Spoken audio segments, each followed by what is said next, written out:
we have, if you see in the bulletin, we have a special this morning.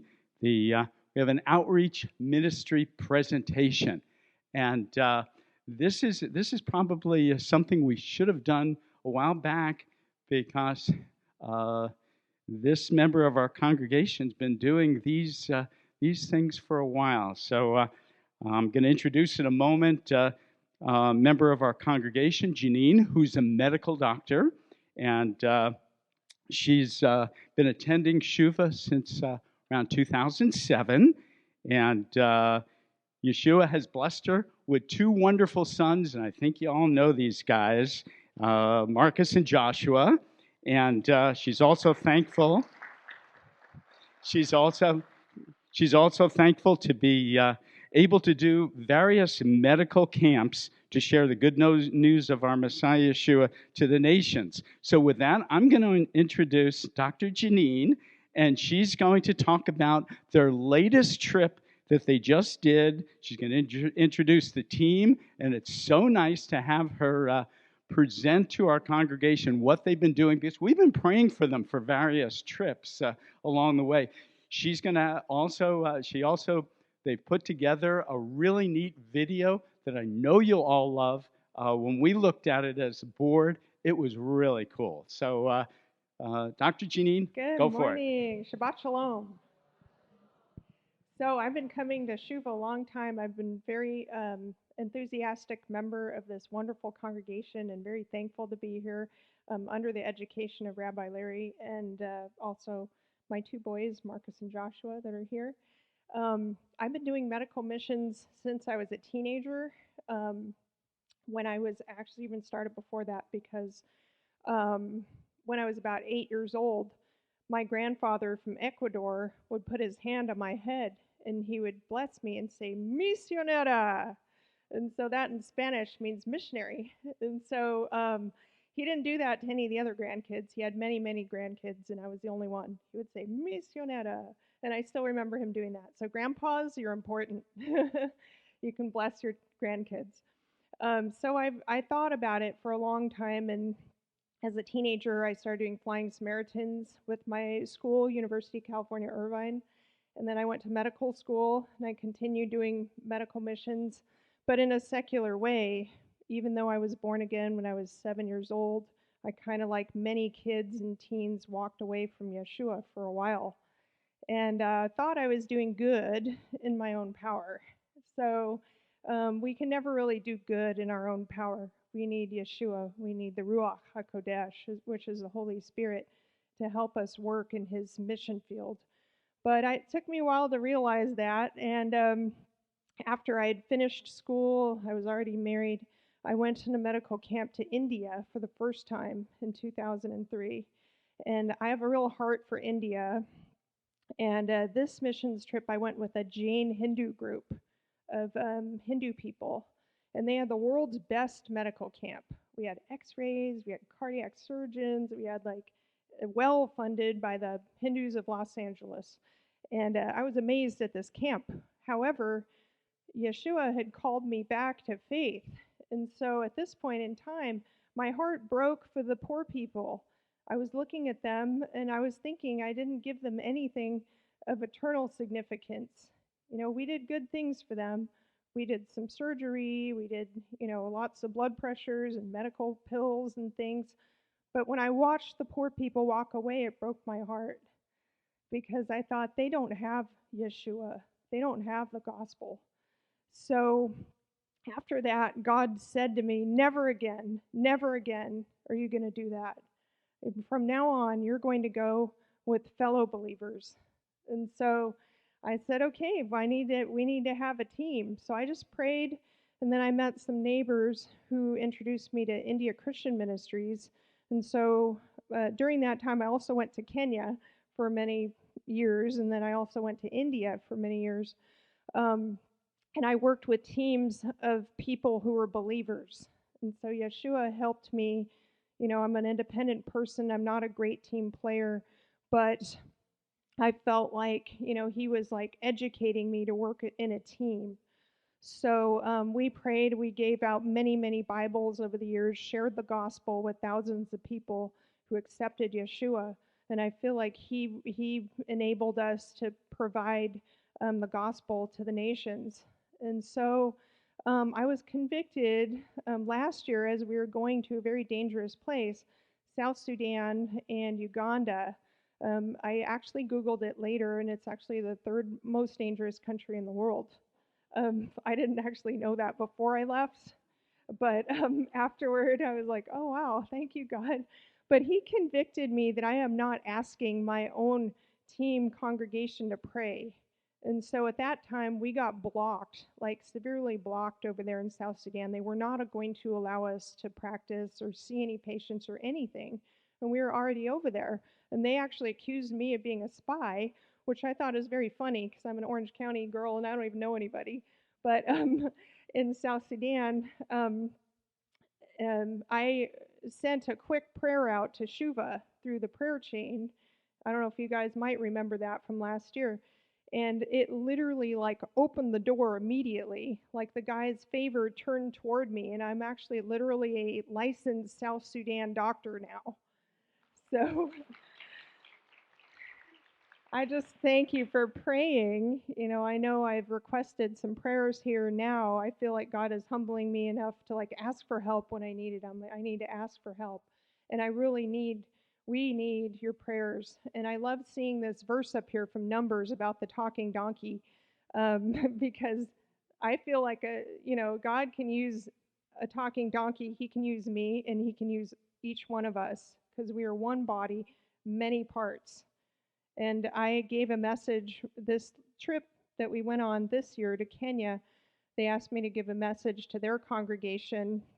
And I was thinking, I don't know their culture. I don't know the language. I don't know what they need. So I prayed to God. I said, what can I possibly share with them? And what I shared with them is the same thing I'm going to share with you right now, is that I am nobody important. I sit in the back corner. Some of you know me, some don't. But again, you don't have to be anybody important. You don't have to be a leader. You don't have to be, anybody.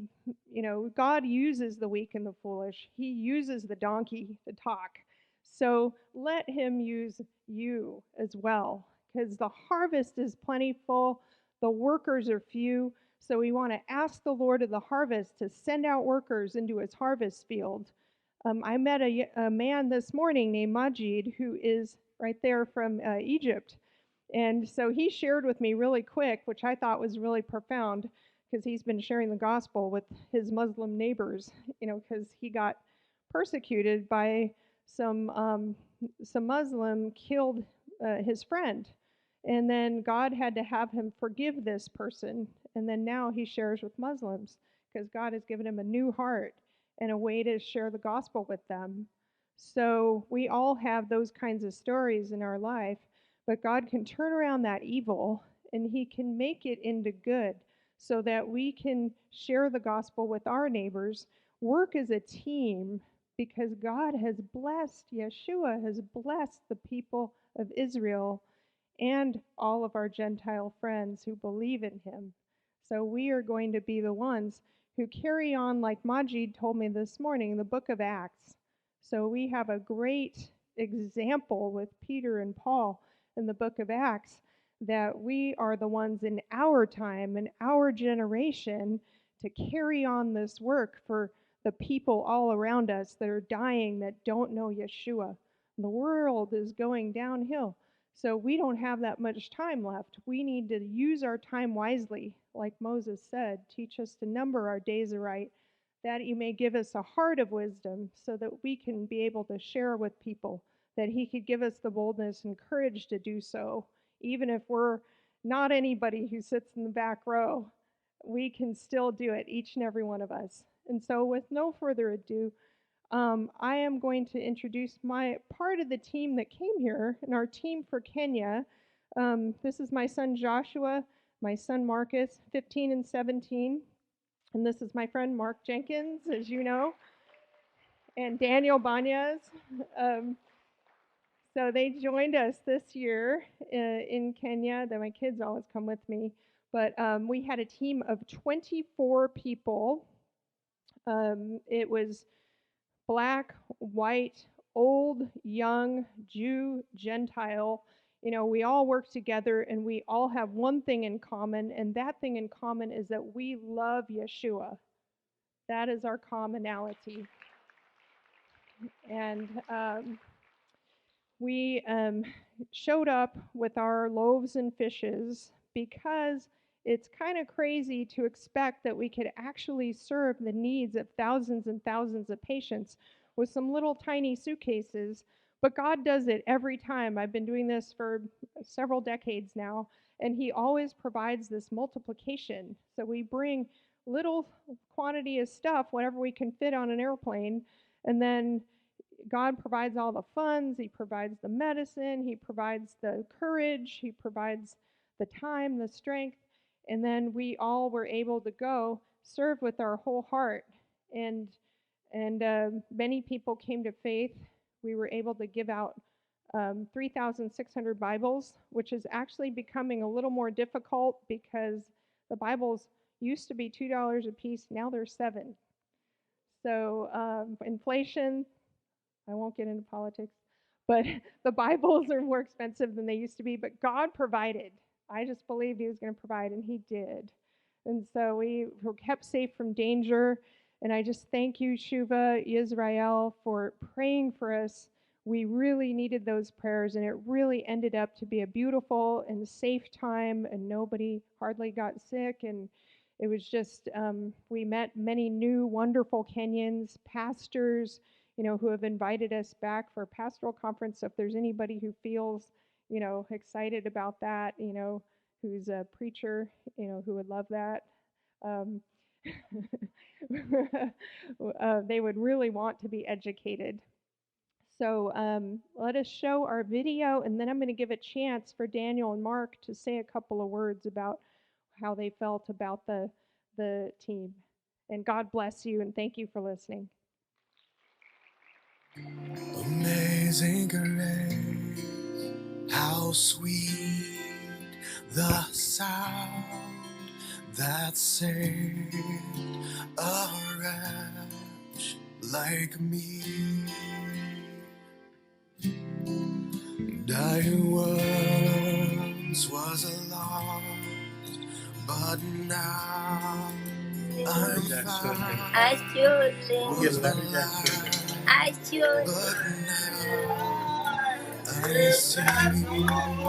clearly.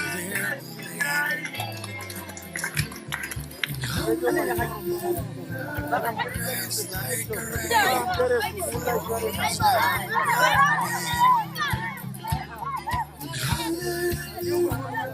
and all my stains are washed away, washed away.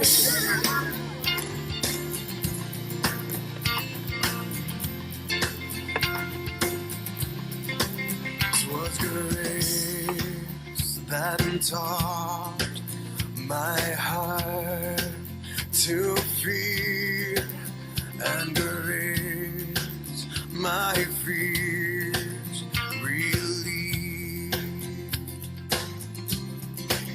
How precious and dear that grace appeared the hour I first believed.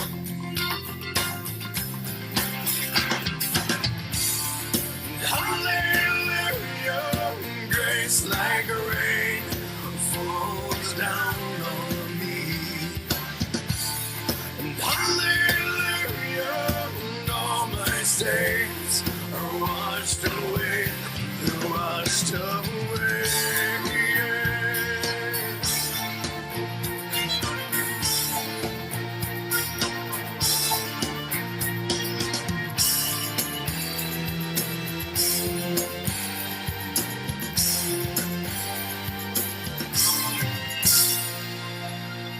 When we've been there 10,000 years, bright shining as the sun, we know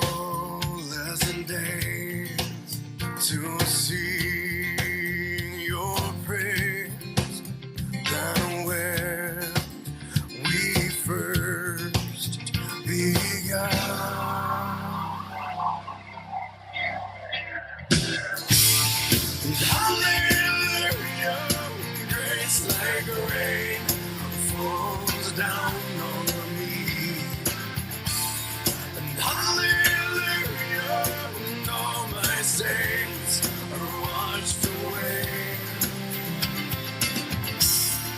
Hallelujah, grace like rain falls down on me. Hallelujah, and all my stains are washed away, they're washed away. And hallelujah,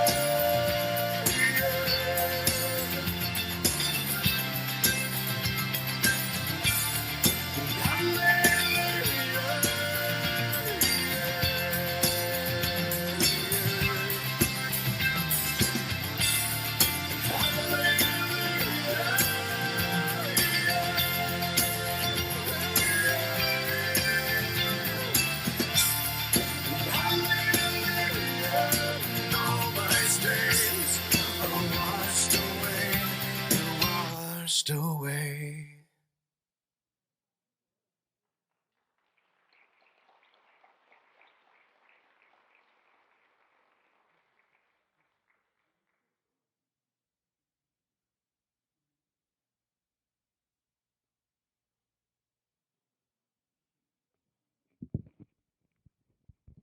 So we don't want to take up too much time, but yeah, this trip for me felt more like a vacation than anything. I was having so much fun. I didn't have to look at my computer for 17 days. Daniel and Praveen, the Indian guy, were just pure entertainment. Food was good. Amigo. We're two now. The one amigo is in India. So we're so blessed that we went to this camp or this trip because we are, you know, um, God uses us to spread the good news, and I don't know what to say. Yeah, and I got pulled in when Daniel described the trip last year to Sudan, and I just saw it like in his eyes how moved he was, how affected he was by the trip, and so I just fell into this. I didn't know what was going on, what I was doing, but Janine and her family are amazing, and God bless them. We're so happy for your support. Thank you, guys. I'm Janine Coford from Shuvah, Israel in Irvine, California. Click here on the round Shuvah logo to subscribe to our YouTube channel and never miss a Shuvah video. Todah b'Shem Yeshua.